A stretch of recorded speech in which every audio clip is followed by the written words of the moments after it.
नमस्कार दोस्तों, आप सभी का एक बार फिर से आपके अपने YouTube चैनल गुरु एजुकेशन हब पर स्वागत है।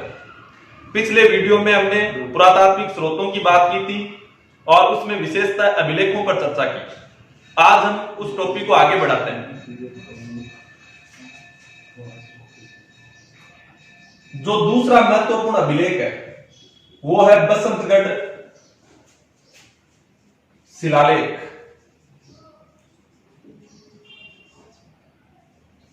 जो आपके सिरोही जिले में है और विक्रम संवत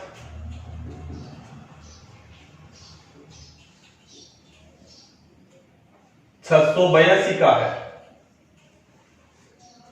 बसंतगढ़ स्थान का नाम है जो सिरोही में है। शिला यानी पत्थर पर लिखा गया लेख शिलालेख कहलाता है। विक्रम संवत, इसको थोड़ा आप समझे। इतिहास में काल गणना के लिए विभिन्न जो संवत प्रचलित रहे उसमें एक संवत आता है विक्रम संवत। इसके अलावा और कई सारे संवत आपने पढ़े होंगे, जिसमें शक संवत पढ़ा होगा, गुप्त संवत पढ़ा होगा, हर्ष संवत पढ़ा होगा। उसके ऊपर हम थोड़ी चर्चा कर लेते हैं। पिछली बार एसआई में जो क्वेश्चन पूछा गया था वो यही क्वेश्चन था। 4 संवत दे दिए, आगे कौन सा संवत कब शुरू हुआ और ऐसा पूछ के उसको सम्मिलित करवाया था। तो इसको हम आगे देखें तो विक्रम संवत जो है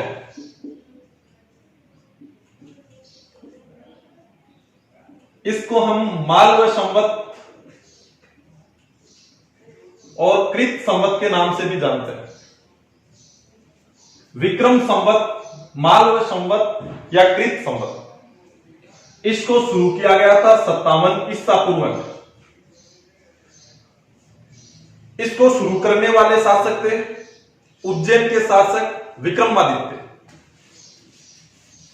उज्जैन के शासक विक्रमादित्य ने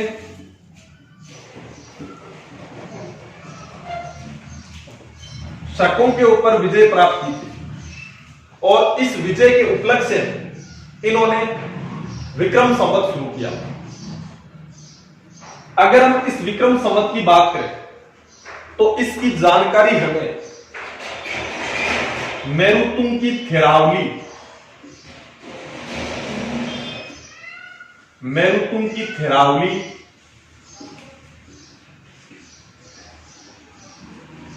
व जैन ग्रंथ कालकाचार्य कथानक में मिलती है। जैन ग्रंथ कालकाचार्य कथानक में मिलती है। यहां से भी क्वेश्चन पूछा जा सकता है, अगर पेपर का स्टैंडर्ड हो तो पूछा जा सकता है कि विक्रम संवत की जानकारी हमें कहां से मिलती है। तो आपका जवाब होगा मेरुतुंग की थेरावली व कालकाचार्य कथानक में मिलती है। अगर हम आगे बात करें तो इतिहास में आपने पढ़ा होगा एक गुप्त संवत प्रचलित रही।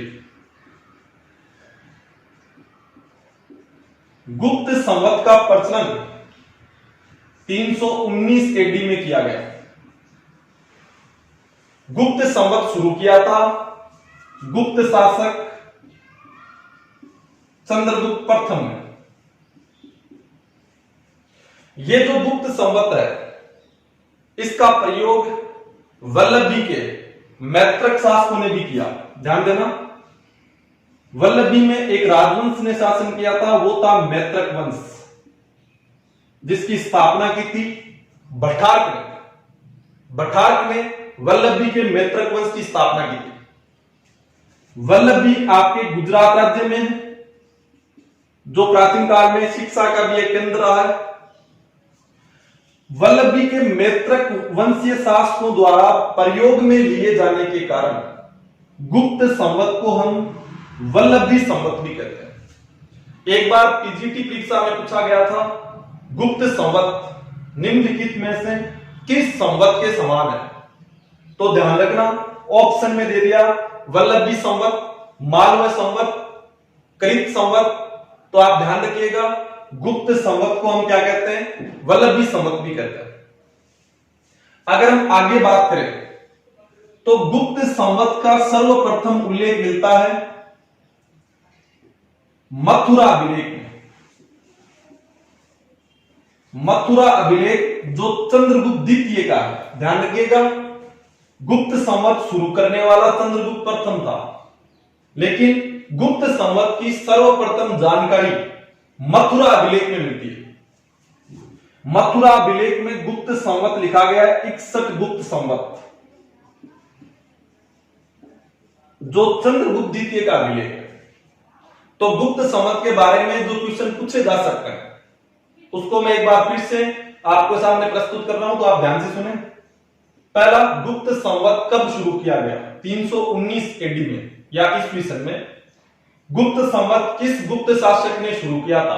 चंद्रगुप्त प्रथम ने। गुप्त संवत को किस नाम से जाना जाता है? वल्लभी संवत। क्यों? क्योंकि गुप्त संवत का प्रयोग वल्लभी के मृतक शासकों ने भी किया था, इसलिए इसको क्या कहा गया? वल्लभी संवत। गुप्त संवत का सर्वप्रथम उल्लेख किस अभिलेख में मिलता है? मथुरा अभिलेख। और ये मथुरा अभिलेख किस गुप्त शासक का है? चंद्रगुप्त द्वितीय का है, जिसमें गुप्त संवत लिखी गई है 61 गुप्त संवत। अगर हम आगे और बात करें तो उज्बेकिस्तान का रहने वाला एक विद्वान था अल-बरूनी। अल-बरूनी ने लिखा है कि गुप्त संवत शक संवत के 241 वर्ष बाद शुरू हुई। इसका मतलब यह हुआ कि शक संवत शुरू हुआ था 78 एडी में, इसके 241 वर्ष बाद गुप्त संवत शुरू हुआ है। इसका मतलब यह हुआ कि 319 एडी में गुप्त संवत शुरू हुआ था। तो अल-बरूनी ने क्या कहा? गुप्त संवत शक संवत के 241 वर्ष बाद शुरू हुआ। अल-बरूनी ने किताब भी लिखी है, आप याद रख सकते हैं, किताबुल हिंद या तहकीक ए हिंद नाम से किताब भी लिखी है। अगर हम आगे बात करें इतिहास में जो संवत प्रचलित रहे, इसमें हमने एक पढ़ा विक्रम संवत, एक हमने पढ़ा गुप्त संवत। इसके अलावा इतिहास में जो संवत प्रचलित रहे उसमें एक संवत आता है शक संवत, जो भारत का राष्ट्रीय संवत है। शक संवत की अगर हम बात करें तो शक संवत शुरू किया गया था 78 एडी में।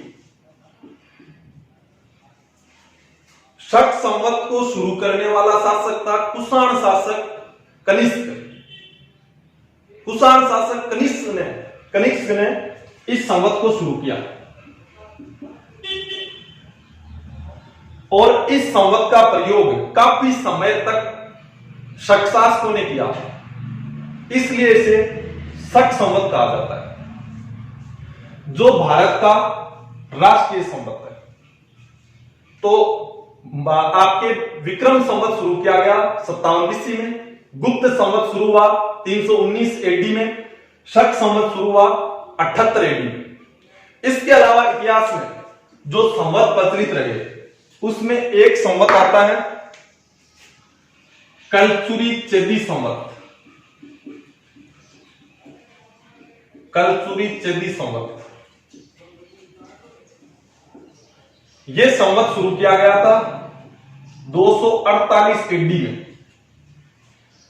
इस संवत की अगर हम बात करें तो इस संवत को शुरू करने वाला शासक था आभीर वंश का शासक ईश्वर सेन। आभीर वंश के शासक ईश्वर सेन ने इस संवत को शुरू किया। कलचुरी चेदी संवत की अगर हम बात करें तो इसका नाम कलचुरी चेदी क्यों पड़ा? तो कलचुरी वंश आपने इतिहास में पढ़ा होगा, जिसे हम चेदी वंश और यह वंश के नाम से जानते हैं। इस कलचुरी वंश की राजधानी थी त्रिपुरी, जो वर्तमान मध्य प्रदेश के जबलपुर में है। तो इस कलचुरी वंश ने इस संवत का प्रयोग किया, इसलिए हम इसे कलचुरी चेदी संवत कहते हैं। और इसको शुरू करने वाला शासक कौन था? ईश्वर सेन था। अगर हम आगे बात करें इतिहास में प्रचलित जो संवत रहे उसमें एक संवत आता है हर्ष संवत। आपने पढ़ा होगा कन्नौज पर शासन करने वाला एक प्रसिद्ध राजवंश पुष्यभूति वंश, जिसे हम वर्धन वंश भी कहते हैं, और इसे हमने पुष्यभूति वंश के नाम से इसलिए जाना क्योंकि उस वर्धन वंश की स्थापना किसने की? पुष्यभूति ने की थी। उसी वंश में एक शासक हुआ जिसे हम भारतीय इतिहास में हर्षवर्धन कहते हैं, जो काफी प्रसिद्ध शासक हुआ। 606 से 647 ईस्वी तक उनका शासनकाल रहा। हर्षवर्धन ने अपने राज्याभिषेक के अवसर पर 606 AD में एक नया संवत शुरू किया, जिसे हम इतिहास में हर्ष संवत कहते हैं। तो यहां पर हमने कुछ महत्वपूर्ण संवत की बात की, उसको एक बार मैं रिपीट कर देता हूं, फिर हम आगे बढ़ते हैं। देखिएगा, सबसे पहले हमने विक्रम संवत की बात की, जिसे हम मालव और कृत संवत के नाम से भी जानते हैं, जो शुरू किया गया 57 ईसा पूर्व में। इसके बाद हमने गुप्त संवत की बात की, जिसे हमने ये देखा कि इसे वल्लभी संवत भी कहा जाता है, जो शुरू किया गया 319 AD में। हमने एक बात की शक संवत की, जो भारत का राष्ट्रीय संवत है, यह शुरू किया गया 78 AD में। इसके अलावा हमने बात की हर्ष संवत की, जो हर्षवर्धन द्वारा शुरू किया गया 606 AD में। इसके अलावा हमने बात की कलचुरी चेती संवत की, जो शुरू किया था ईश्वर सेन ने, जो आधीर वंश का शासक था। यह संवत शुरू किया 248 AD में। तो यहां से ऐसा ही क्वेश्चन पूछा गया, जो मैं पहले चर्चा कर चुका हूं। 4 संवत देखे और वो संवत कब शुरू हुआ, इस प्रकार का क्वेश्चन पूछा गया था। तो हम इस टॉपिक में आगे बढ़े, तो उससे पहले आप इन संवत को याद रखें और बार बार इस वीडियो को देखें, ताकि बहुत ज्यादा फायदेमंद आने वाले प्रतियोगी परीक्षाओं में ये चीजें आपके लिए रहेगी। अगर हम आगे बात करें, तो ये जो बसंतगढ़ शिलालेख है, इसमें राजस्थानादित्य शब्द का उल्लेख मिलता है। आज हम जिस भूभाग को राजस्थान कह रहे हैं, उसका प्राचीनतम उल्लेख, यानी राजस्थान शब्द का प्राचीनतम उल्लेख मिलता है बसंतगढ़ शिलालेख। लेकिन ध्यान रखिएगा, यह राजस्थानादित्य शब्द उस समय किसी भूभाग के लिए प्रयोग में नहीं लिया गया, बल्कि राजा के निवास स्थान के लिए प्रयोग में लिया गया। अगर एग्जामिनर बहुत अच्छे ढंग से क्वेश्चन पूछे, तो आपको यह पूछा जा सकता है कि बसंतगढ़ शिलालेख में उल्लिखित राजस्थानादित्य शब्द का प्रयोग हुआ है एक भूभाग के लिए, राजा के निवास स्थान के लिए, तो इसमें गलती होने की संभावना बनती है, क्योंकि हम इसमें जवाब दे सकते हैं किसी भूभाग के लिए, जो कि गलत है। इसके अलावा ये क्वेश्चन पहले पूछा भी गया है, बसंतगढ़ शिलालेख में उल्लेख मिलता है राजस्थान, राजपुताना, राजस्थानादित्य। तो ध्यान रखना, बसंतगढ़ शिलालेख में जो शब्द मिलता है वो मिलता है राजस्थानादित्य, लेकिन ये किसी भूभाग के लिए प्रयुक्त नहीं होकर राजा के निवास स्थान के लिए प्रयुक्त हुआ है। आज हम जिस भूभाग को राजस्थान कर रहे हैं, ये राजस्थान शब्द प्राचीन समय में राजा के निवास स्थान के लिए काम में लिया जाता था। अगर हम राजस्थान शब्द की बात करें, तो राजस्थान शब्द का सर्वप्रथम प्रयोगकर्ता माना जाता है colonel James Tod. Colonel James Tod ने अपनी पुस्तक the Annals and Antiquities of Rajasthan में सर्वप्रथम राजस्थान नाम दिया था। हालांकि इससे पहले भी राजस्थान शब्द का प्रयोग हुआ है, जैसे वीरभान रचित राजरूपक में मूणोत नैन्सी, जो राजस्थान के प्रसिद्ध इतिहासकार हुए, उन्होंने नैन्सी की ख्यात में भी राजस्थान शब्द काम में लिया। लेकिन राजस्थान शब्द का सर्वप्रथम प्रयोगकर्ता हम कर्नल टोड को मानते हैं। इसके पीछे कारण था, इससे पहले कर्नल जेम्स टोड से पहले जिन्होंने राजस्थान शब्द काम में लिया, वो एक सीमित भूभाग के लिए था। इतने बड़े भूभाग के लिए सर्वप्रथम राजस्थान शब्द का प्रयोग कर्नल जेम्स टोड ने किया था, इसलिए हम कर्नल जेम्स टोड को राजस्थान शब्द का सर्वप्रथम प्रयोगकर्ता मानते हैं। ये व्याख्याता में जो जीके वाला पेपर है, उसमें ये क्वेश्चन पूछा भी गया पहले, तो आप ध्यान में रखिएगा। और आगे हम राजस्थान शब्द के ऊपर विस्तृत चर्चा राजस्थान के नामकरण में करेंगे। अगर हम आगे बात करें तो ये जो बसंतगढ़ शिलालेख है इसका संबंध रहा चावड़ा वंश से। चावड़ा वंश के शासक वर्मलोत ने ये लेख लिखवाया था। ये क्वेश्चन पटवारी 2011 में पूछा गया था। बसंतगढ़ शिलालेख का संबंध किस वंश से? तो ध्यान रखना, ये लेख लिखवाने वाला वंश जो था चावड़ा वंश था, उसका शासक वर्मलोत था जिसने ये लेख लिखवाया था।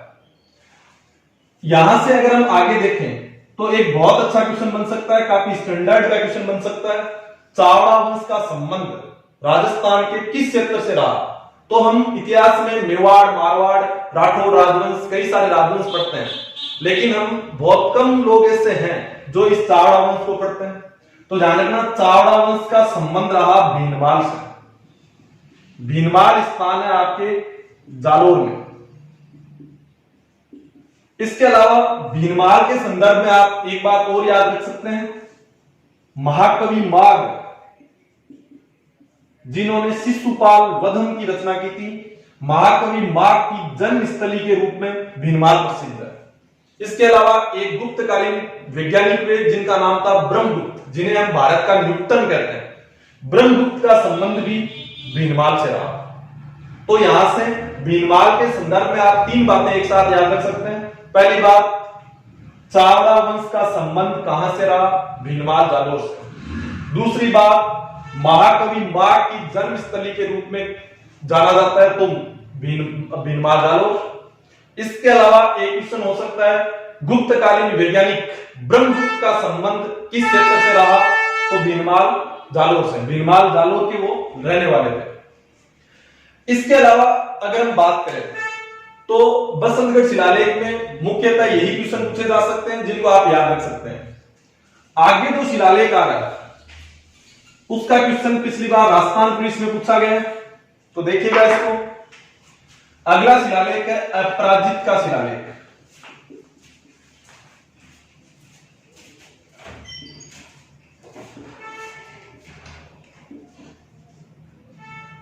उदयपुर।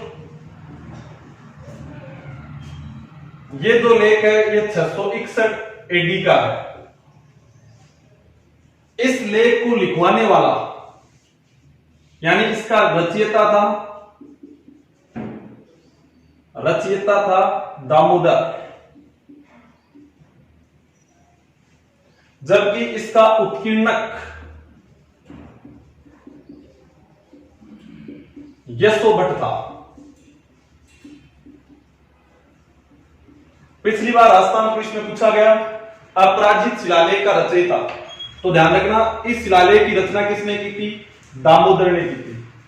उत्कीर्णक कौन हुआ? यशो भट्ट। कई लोग इस बात से कंफ्यूज रहते हैं कि उत्कीर्णक और रचयिता में क्या अंतर है, तो ध्यान रखिएगा दामोदर ने इस पत्थर पर जो यहां पर शिला लगी हुई है उसके ऊपर क्या लिखना है इसका प्रारूप तैयार किया, जबकि इसको पत्थर पर खोदकर लिखा था यशो भट्ट। तो उत्कीर्णक का मतलब हुआ जो उस पत्थर पर खोदकर लिखता है, उस पत्थर को खोदकर लिखता है वो उत्कीर्णक होगा। जैसे हम समुद्रगुप्त की प्रयाग प्रशस्ति में पढ़ते हैं, प्रयाग प्रशस्ति की रचना हरिसेन ने की, लेकिन उसका उत्कीर्णक था तिलभट्ट। यानी हरिसेन ने उसका प्रारूप तैयार किया जबकि उसको पत्थर पर खोदकर लिखा था तिलभट्ट ने। उसी प्रकार इसका उत्कीर्णक यशो भट्ट हुआ जिसने इसको पत्थर पर खोदा था, जबकि इसने प्रारूप तैयार किया।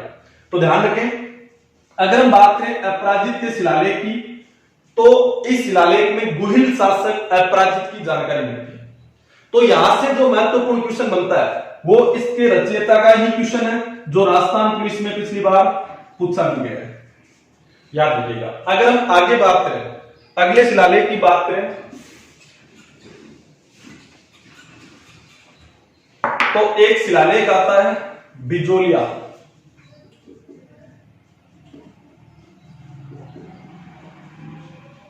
बिजोलिया शिलालेख, बिजोलिया स्थान है आपके भीलवाड़ा में और ये लेख है आपके 1100 70 AD का। बिजोलिया की अगर हम बात करें तो यहां पर एक पत्थर पर लिखा गया लेख है जो 1170 में लिखा गया। बिजोलिया की ऐतिहासिकता को अगर हम देखें तो आपने पढ़ा होगा जो खानवा का ऐतिहासिक युद्ध हुआ जिसमें आपने ये देखा था, ये युद्ध लड़ा गया 17 मार्च 1527 ईस्वी को। खानवा स्थान रूपवास तहसील भरतपुर। यहां पर लड़े गए युद्ध में जो राणा सांगा और बाबर के मध्य हुआ, राणा सांगा ने इस युद्ध से पहले बाबर के विरुद्ध समूची राजपूत जाति को पाती पेरवन भेजा, यानी समूची राजपूत जाति को युद्ध में अपने सहयोग के लिए निमंत्रण दिया, कहा कि एक विदेशी ताकत के विरुद्ध उन्हें एकजुट होना है। इस युद्ध में राजपूताना के कई शासकों ने राणा सांगा का सहयोग किया। उसमें एक नाम आता है अशोक परमार का। अशोक परमार ने इस युद्ध में राणा सांगा का सहयोग किया, जिससे खुश होकर राणा सांगा ने बिजोलिया की जागीर अशोक परमार को प्रदान की थी, क्योंकि ये जो भीलवाड़ा डिस्ट्रिक्ट है ये प्राचीन समय में मेवाड़ रियासत का हिस्सा रहा है और यहाँ पर सिसोदिया वंश के शासक राणा सांगा शासन कर रहे थे और उन्होंने अशोक परमार को खुश होकर बिजोलिया की जागीर दी थी। ये क्वेश्चन महिला सुपरवाइजर 2015 में पूछा गया था। अशोक परमार को बिजोलिया की जागीर किस शासक ने प्रदान की? तो इसका सही आंसर होगा राणा सांगा। या आपको पूछे बिजोलिया ठिकाने का संस्थापक कौन था? तो अशोक परमार था। अगर हम आगे बात करें तो ये जो शिलालेख है इसका रचयिता है गुणभद्र। पूछा जा सकता है, बहुत ही महत्वपूर्ण क्वेश्चन है, याद रखिएगा। बिजोलिया शिलालेख की रचना की थी गुणभद्र ने, जबकि इसको पत्थर पर खोदकर लिखा था, यानी उत्कीर्णक हुआ इसका गोविंद। गोविंद इसका उत्कीर्णक था।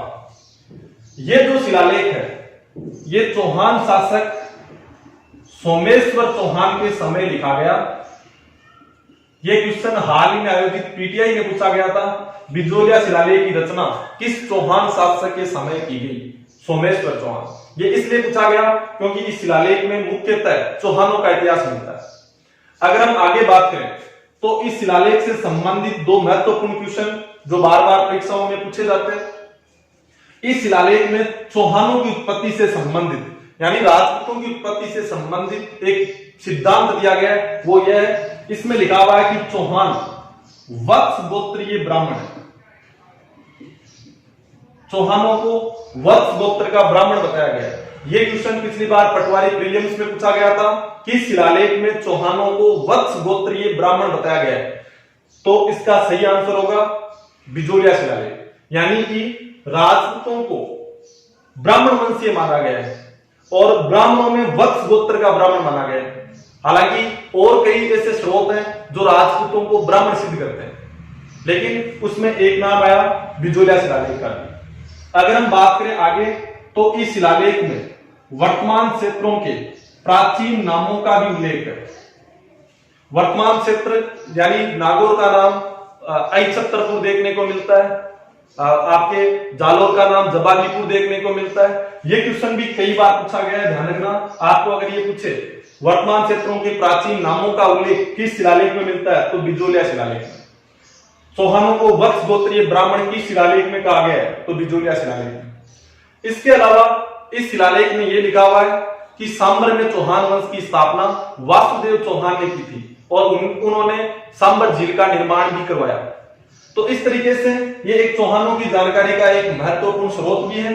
और आपने आगे इसमें यह भी पढ़ा होगा, ये जो बिजोलिया स्थान है यहाँ पर एक इतिहास प्रसिद्ध किसान आंदोलन भी हुआ है जो बहुत ज्यादा लंबे समय तक चला, जिसकी विस्तृत चर्चा जब हम किसान आंदोलन पढ़ेंगे तब करेंगे। अगर हम आगे बात करें अगले शिलालेख की, तो अगला शिलालेख आता है बरबत का लेख। बरबत का लेख, ये बरबत स्थान है आपके बयाना भरतपुर में। बयाना भरतपुर में ये जो लेख है 1613-14 ईस्वी का है। अगर हम इस लेख की बात करें तो राजपूत शासकों ने जो मुगलों के साथ वैवाहिक संबंध स्थापित किए थे उसकी जानकारी इस शिलालेख में मिलती है। इस शिलालेख में यह लिखा गया है कि राजपूतों ने मुगलों के साथ वैवाहिक संबंध स्थापित किए। आपने पढ़ा होगा राजपूताना का पहला शासक जिसने मुगलों के साथ वैवाहिक संबंध स्थापित किए थे वो राजा भारमल थे, जिन्हें हम बिहारी मल भी कहते हैं, जो एक कछवाहा राजपूत शासक थे जिन्होंने जयपुर में शासन किया। आमेर के शासक राजा भारमल ने 1562 ईस्वी में सम्राट अकबर के साथ सांबर के अंतर्गत अपनी पुत्री का विवाह किया था, जो पहला मुगल राजपूत विवाह माना जाता है। इसके अलावा राजपूताना के कई शासक हुए, जिसमें जैसलमेर के हर्राय भाटी का नाम आता है, जिन्होंने मुगलों के साथ वैवाहिक संबंध स्थापित किए। बीकानेर के कल्याणबल का नाम आता है, जिन्होंने मुगलों के साथ वैवाहिक संबंध स्थापित किए। मोटा राजा उदय सिंह जो मारवाड़ के राठौड़ शासक हुए, उनका नाम आता है, जिन्होंने मुगलों के साथ वैवाहिक संबंध स्थापित किए। अभी हाल ही में आयोजित महिला सुपरवाइजर में एक क्वेश्चन पूछा गया और बहुत ही अच्छा क्वेश्चन था। निम्नलिखित में से किस शासक ने मुगलों के साथ वैवाहिक संबंध स्थापित नहीं किए थे? उसमें अगले ने विकल्प में जो दिया उसमें एक विकल्प दे दिया आमेर का राजा भारमल, जैसलमेर का हर्राय भाटी, बीकानेर का कल्याणमल, रणथंभौर का सुरजनराय हरा। तो उसका सही आंसर था रणथंभौर का सुरजनराय हरा।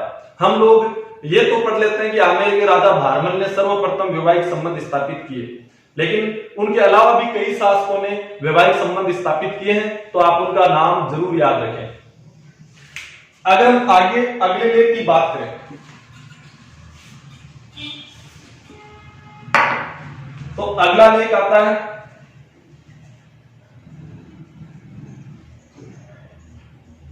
अचलेश्वर या आबू का लेख। इसका क्वेश्चन पिछली बार राजस्थान पुलिस में पूछा गया। 2 क्वेश्चन पूछे गए थे, उसमें एक तो अपराजित का शिलालेख पूछा था कि उसकी रचना किसने की, इसके अलावा एक अचलेश्वर का लेख पूछा था। ये जो लेख है इसकी अगर हम बात करें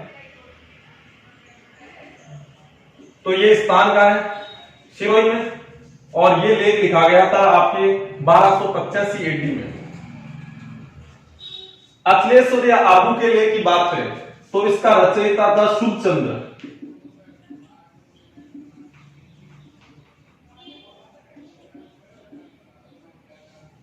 और इसका उत्कीर्णक था कर्म सिंह। तो पिछली बार राजस्थान पुलिस में जो क्वेश्चन पूछा गया था वो ये था आबू के लेख का रचयिता कौन था, तो ध्यान रखना शुभचंद्र। बहुत ही अच्छा क्वेश्चन पूछा गया। इस लेख के अंतर्गत ये लिखा गया मेवाड़ के अंतर्गत जो गुइलों की सत्ता रही थी उसमें प्रारंभिक गुइल शासकों में आपने पढ़ा होगा बप्पा रावल, जिनको राज्य की प्राप्ति हारित ऋषि के आशीर्वाद से हुई, इसकी जानकारी इसमें मिलती है। इसके अलावा कुछ गुइल शासकों की जानकारी भी इसके अंतर्गत है। बाकी चर्चा हम अगले वीडियो में करेंगे। अगर इस वीडियो से संबंधित किसी भी प्रकार की कोई समस्या हो तो आपके नीचे व्हाट्सएप नंबर दिए हुए हैं, उसमें आप कोई भी समस्या हो तो उस समस्या से हमें अवगत करवाएं ताकि हम उसमें सुधार कर सकें। धन्यवाद।